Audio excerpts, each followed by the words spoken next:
Walk in America is a national effort to raise funds and awareness for the intellectually and developmentally delayed community across the United States. Walk in America was founded by Rachel and Brennan Besser in honor of their sister Jacqueline, who has intellectual and developmental disabilities.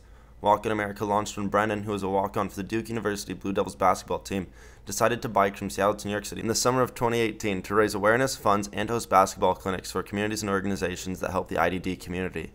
If you want to learn more about Brennan and Rachel's story, you can check out Walk in America on all major social medias, walkonamerica.org, or any of the hundreds of news sites that cover the story along the way. As for this video, this is my story, the unofficial behind-the-scenes story about my summer working as an operations assistant on a bike trip that raised almost $500,000 for charity.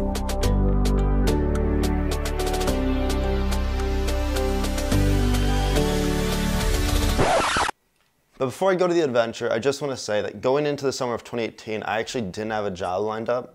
I had applied for 73 internships during the school year and got a grand total of 0 of them. It was actually 3 days into the summertime. I was still applying for jobs when all of a sudden I got this email out of nowhere. Yo, just look at this subject line. Travel across USA this summer, last minute job opportunity. I got the email literally at midnight, and at 12:05 I had already written a response for the job. Next morning I got a call, and I kid you not, in 4 days from receiving that email, I was flown out to Seattle to start my job for Walk on America.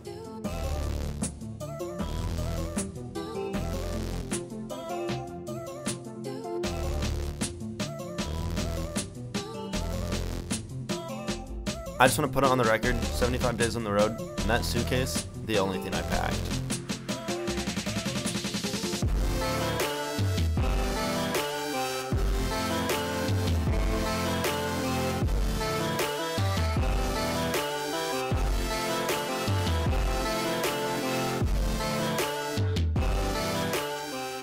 So my first 3 days were spent in Seattle. That's where I met the rest of the team, figured out what the heck was going on, and started planning and booking hotels for the trip. Unfortunately, we didn't get a lot of video of when we first met up and started planning, mainly because at the time we didn't really know what was going on, and we were just excited to get on the road and figure this trip out.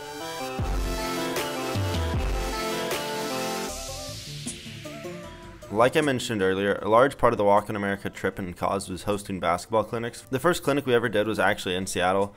It was this really cool school that had both kids with intellectual and developmental disabilities as well as kids that didn't, and it put them in an environment together to learn. Also, it's important for me to mention that guy standing next to Brennan is John. John was the other operations assistant for this trip. Me and him both drove support vans along the way. One of the support vans drove ahead and advanced. That van was called Van Go. The other van stayed with Brennan to make sure he was safe, especially on highways, and that van was known as Van Dam. One of John's biggest responsibilities on the trip was helping Brennan with basketball clinics. John had a lot of experience hosting basketball clinics for kids with intellectual and developmental disabilities in his hometown. Ended up being an incredibly useful resource along the way.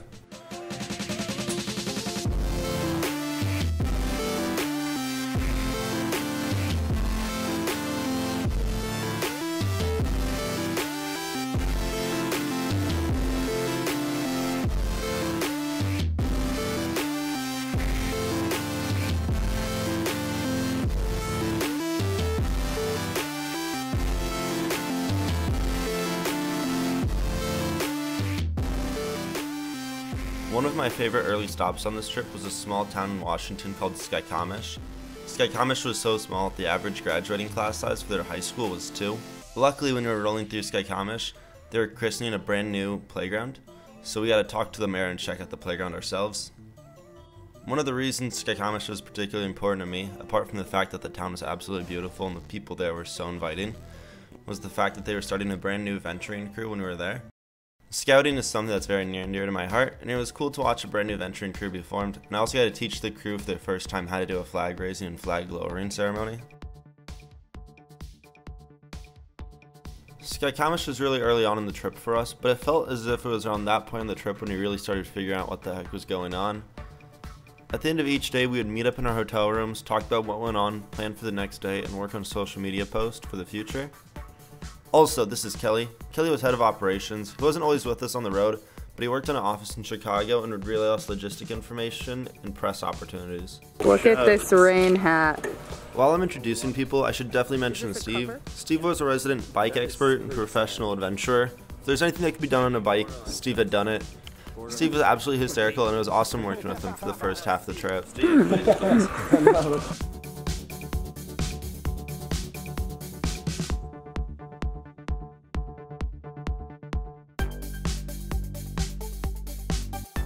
For those of you who don't know, Eastern Washington is one of the most beautiful parts of the United States. Also in this stretch of the trip, one of my favorite interactions happened. Some kid came up with a snake and was trying to scare us with it, but instead I just sat him down and educated him about snakes. Yeah, you never want to, because then then they're not. It was just a small interaction, but I still remember it to this day. Yeah, to keep it in the wild so they can have more baby snakes and keep the bug population down. Also, when we traveled through Spokane, I was able to do stand-up comedy. For those of you who don't know, I do stand-up comedy, and I shamelessly used the Walk in America trip as a way to do my first nationwide tour. Everyone on the trip was very kind and supportive of it. Spokane was easily the worst that I did along the way. So the guy who produced the show told me it was a paid show, and then he got there and refused to pay me. I would have been fine doing the show for free, but yeah, screw this guy.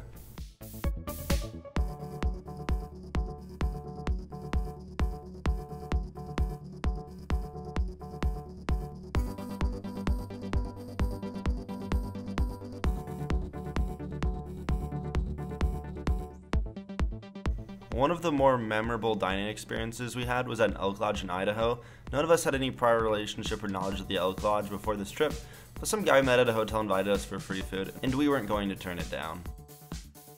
Brennan had to give a speech at the meeting, but no one there really seemed interested in it. We were very appreciative for it, but also a very interesting experience.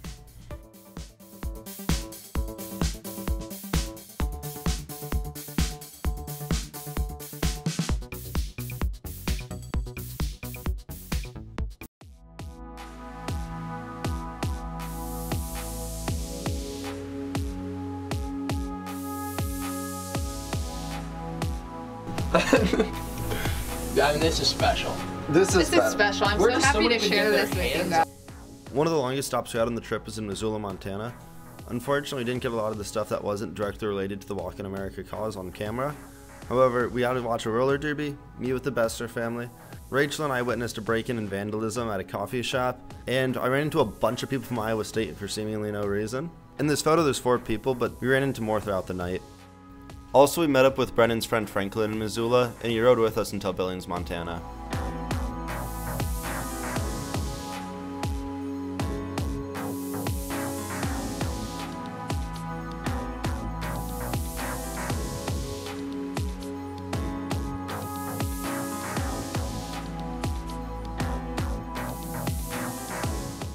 Helena, Montana was a huge stop for Walk in America because it marked the beginning of us talking to politicians about the IDD community and trying to allocate more funding for the cause. It was our time to share all the stories that we'd come across on this trip and share them with the governor of Montana. My life is in shambles, mates.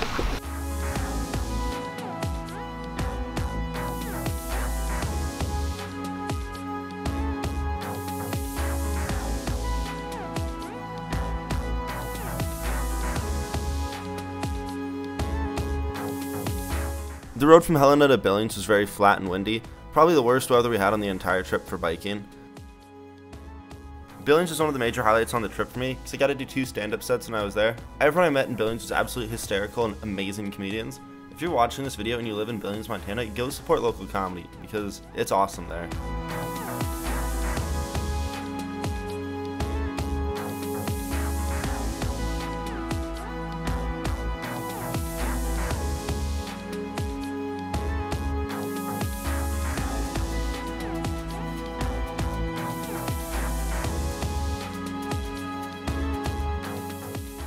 In Rapid City, South Dakota in the Badlands, we went all-out tourist, visiting Mount Rushmore and the Sturgis Museum, and I got to do a set at a really cool venue called the West Dakota Improv. We bought a lot of merchandise in this leg of the trip. It's the lame deer spirit.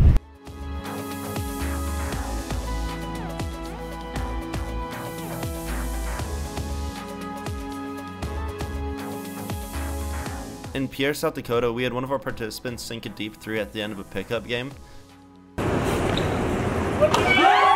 It might be one of the most exciting points of the trip, just seeing how excited Ben was after the shot. In Brookings, we got to meet a kid who was a giant Duke fan. His name was Drake, and he was beyond excited to see Brennan. Also in Brookings, we got to work with the SDSU basketball freshman class. I'm out here, you know, on the grind, 24/7, dedication to the game.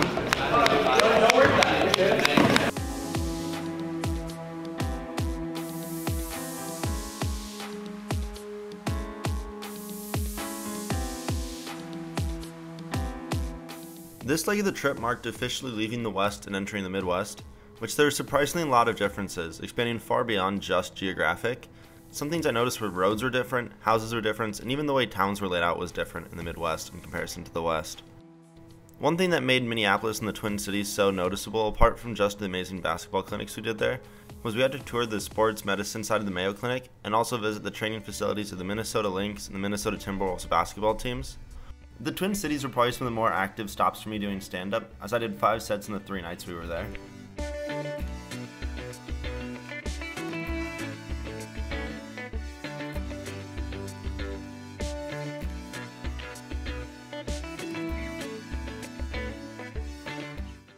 On this leg of the trip, we crossed over Winona, Minnesota when they were having their town festival Steamboat Days. As a Midwesterner, I love small town festivals, and this is probably one of my favorite breaks of the trip.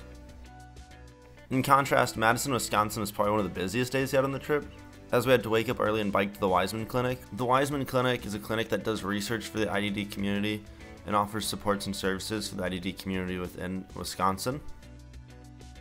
After that, we got to visit the mayor of Wisconsin, talk about the IDD community, and inform him of all the great work the Wiseman Center is doing. Also, I got to talk to him about stand-up, which he was very supportive of the Madison, Wisconsin community, which took me and everyone else by surprise. Maybe Chappelle. I know Chappelle. Yeah.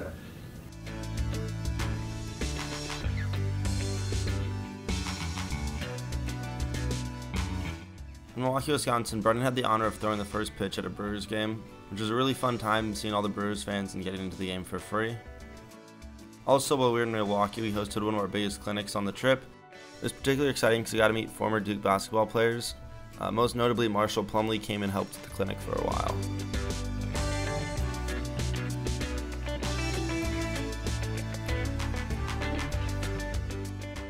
Since Brennan's family is from Chicago, we decided to surprise his sister Jacqueline by crashing her school at Have Dreams.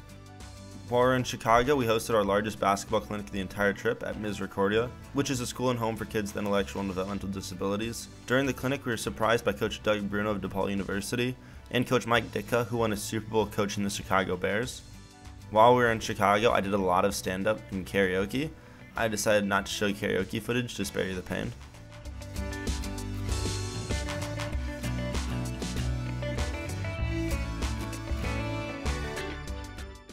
I feel like I have to mention Cleveland comedy in this video just because everyone there was so nice, super awesome, super inviting. Great time. Probably the most drunk I got on the trip was in Cleveland. Also, when we were in Cleveland, they were taking down the giant LeBron James poster because he was just traded to the Lakers. So that's history, I guess.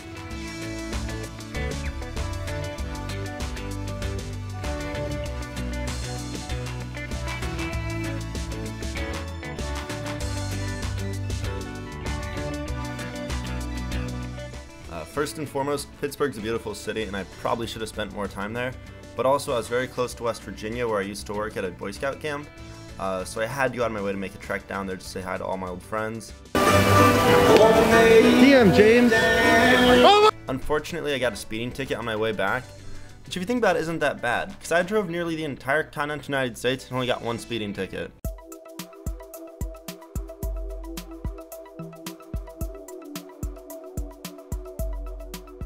So Philly's probably the hardest to explain story on this trip. John and I were in a hotel elevator, and the guy running the elevator sees the camera and goes, "Hey man, I run a shoe distribution company. You wanna take photos of shoes with that camera?" And I was like, "Sure, why not?" And so I met this random hotel elevator operator at midnight in the streets of Philly and took photos of shoes. And I didn't get mugged. It was a very weird situation, but you gotta build your resume any way you can.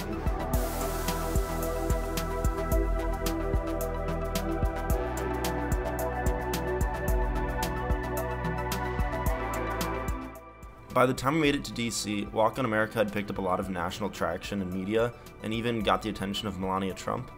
We were fortunate enough to get a tour of the White House. Brennan and Rachel were even given a private tour of the West Wing later on in the trip. More notable for the trip, in DC, Van Gogh got broken into and one of our 2 cameras was taken out of it. It was pretty hard to leave Van Gogh behind, but at the same time, I'm glad it happened at DC and not in Montana. Damn, dude.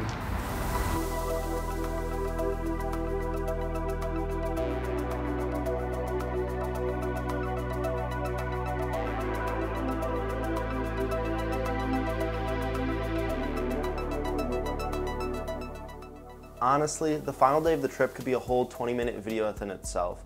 The last day was so insane. We had to get up really early to do press. We had a camera crew with us for the first half of the day. Then right as that camera crew left, we probably had one of the worst storms, if not the worst storm we had throughout the entire trip. At one point, John even had to run out of the car to try to get Brennan to get off the bike and wait a while, but he was so committed to trying to finish that day that he would not get off his bike. It was so bad that the bike actually broke down not once but twice. We had to switch out bikes on the final day of the trip.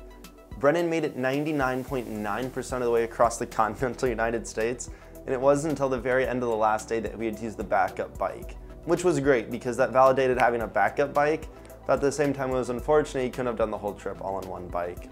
At one point, Brennan's GPS wasn't working on his phone and we couldn't give him directions to the city, and he ended up getting stuck in the middle of a marathon, so we had to go through and save him from that. We finished the trip super late in comparison to every other day on the entire trip, around 9 o'clock at night. The whole New York experience in itself when we were there was awesome.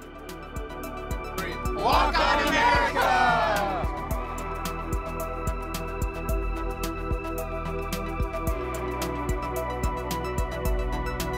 Brennan was getting radio call after radio call after radio call to be on hundreds of interviews, it felt like. We were even on NASDAQ's TV show that they have. And at one point we went to Times Square and Times Square lit up with Walk on America stuff on it, which was just insane. I think we had 15 minutes of Times Square boards. So I think that's why the moment that it hit, that everything had just happened. We celebrated one of the final days by going to a rooftop party. A lot of the big donors were there. Even Raj Goodell, the NFL commissioner, showed up to this party. And if you remember way to the beginning of the video, I had that small suitcase, just one carry-on bag for the entire trip. Everything I had was completely worn. So I remember walking in looking just terrible into this rooftop venue, getting there and there's a big line, cutting to the front of it and going, hey, I'm with Walk on America. And they let me in, and I remember the entire line of people was like, who is this kid dressed terribly? And I remember just sitting up there on the rooftop at one point looking out and just thinking, you know, 75 days before this, I was a guy in Des Moines, Iowa who didn't have a job for this summer, right? I had failed at getting a job, and then one email came my way and I said yes to the opportunity, and this whole thing happened. We raised so much money for a community that needs it. We met so many people. We impacted so many people's lives. We were able to lobby a very noble cause to so many politicians across the United States.